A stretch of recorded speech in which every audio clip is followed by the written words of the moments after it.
The federal government has made it known that they want you to put solar on your house. This is why they recently changed the solar federal tax credit by increasing it substantially. But it's very important to understand that a federal tax credit is different from a tax refund or a tax write-off. A tax write-off is where it just simply reduces the amount of income that you are required to pay taxes on. For an example, if you make $100,000 a year and you have a $30,000 tax write-off, it means you pay taxes on just $70,000 versus that $100,000. And it doesn't give you as much love as an actual tax credit. Now, a tax refund is when the IRS just simply mails you a check in the mail, which is not the same as a tax credit. So how does the tax credit work and who is it eligible for? It's exactly what I'm going to be going over for you in this video.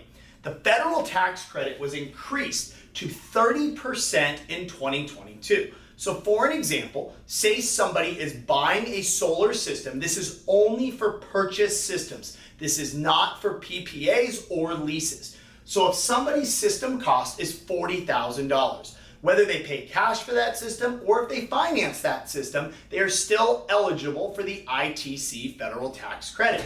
So in this case, at a 30% credit, that is going to give them a $12,000 federal credit. So how does that come into play? It's very important to understand that when you close on your solar system, you're just not magically getting mailed a check. This tax credit doesn't get applied until you file your taxes for that tax year. So for an example, let's say this is in 2023 and you purchase a solar system. That tax credit is going to be made available to you when you file your 2023 tax returns in 2014. Now what's cool is financing companies, if you say that, yes, I want to use this tax credit to actually pay down my system by basically reducing that system cost, what they do is they actually calculate your monthly payment and give you that monthly payment even though you haven't applied that tax credit yet because you haven't actually filed your taxes. So in the very first month of purchasing your solar system, that monthly payment is going to be based on when you receive this tax credit, mailing it in to the actual solar financing company. So you're gonna finance $40,000, but if you decide you wanna put this tax credit towards the system, what's gonna happen is you're gonna have 18 months from the time you buy that system to go ahead and send in the $12,000 when you receive it to then pay down the system to keep those monthly payments. So let's say your monthly payment through month 1 through 18 is $200 a month, assuming you're going to apply that $12,000 credit.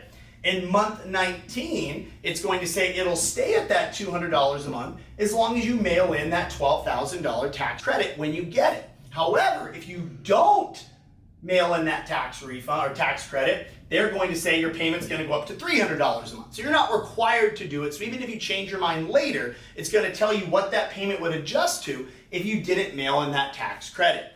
So how does that tax credit actually work? The way it works is let's say that you owe the IRS $15,000 in 2023 based on what the income when you go to file your taxes. So your CPA says, here you go.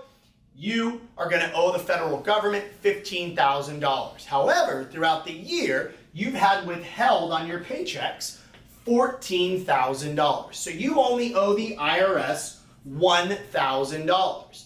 So normally, if somebody didn't buy a solar system, they would have to cut that check for $1,000. However, in this case, this person bought a system, financed 100% of that system, of that $40,000, and they get a tax form called an ITC credit tax form, which is good for $12,000. So basically, it is like a credit that says, hey, I know I owe you $1,000 here. I got a credit from the government that says I get $12,000 to put towards the money I owe you. So instead of owing you $1,000, I now get back $11,000 of the $14,000 I paid in, because now, because I owe you $1,000, hey, here you go. I have $12,000 to apply to it. So use $1,000 of my $12,000 here, and then take the remaining $11,000 and use it to supplement what I've already paid in here, and now I get an $11,000 refund check sent to me in the mail. When I get that $11,000 refund check, what I can do is I can mail it in to my finance company. In this case, which my check was 12 grand, I can mail in the 11 grand, and it would basically maybe make my payment be $210. Or I could add $1,000 to it and send in the full $12,000 and keep my payment at $200 per month.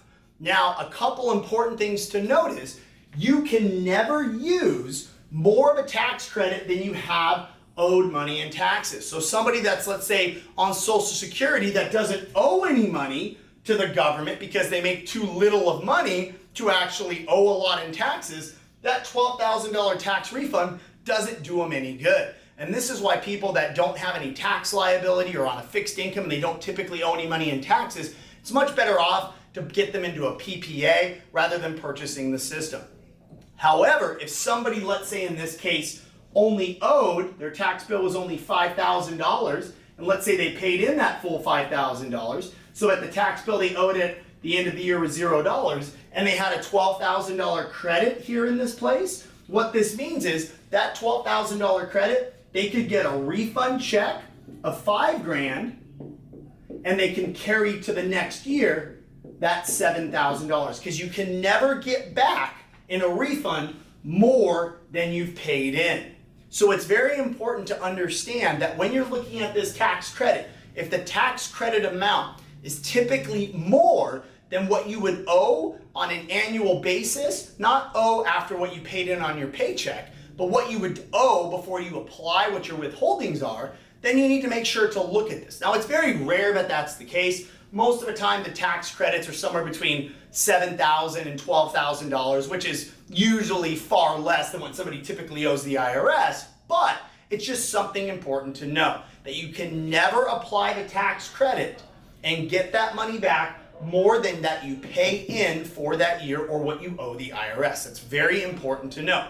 And it doesn't automatically, that tax credit just doesn't automatically go to pay your system. You actually, once you file your taxes and you get that refund check, you have to mail it in, and you get 18 months to do that before your monthly payment would change if they don't receive it. So it's very important. This is not tax advice. You want to talk to your CPA, but as somebody that was a former accountant that really understands this, I wanted to provide you a clear picture.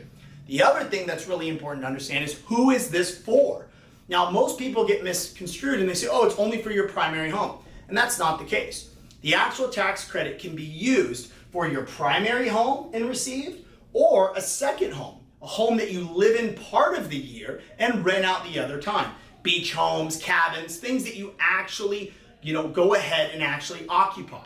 And then you can also do it on investment properties, but not all investment properties.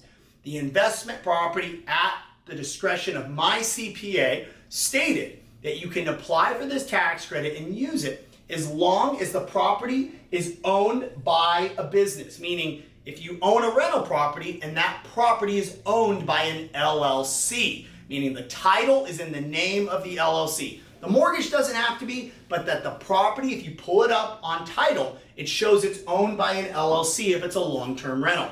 Or if the property is an Airbnb, you can use that tax credit even if it's not held in an LLC, because the IRS deems Airbnbs an active business, whereas the IRS deems a long-term rental is just a passive investment. And the only way they consider it active is if it's owned by a business, and then you can claim it. So that 30% federal tax credit would typically be able to be used for primary homes, second homes, as well as Airbnbs or properties that are owned by a business or an LLC. Now, once again, you always want to check with your tax advisor if you have questions, but I wanted to provide this as a clear overview so you fully understand this amazing federal tax credit and all of its applications.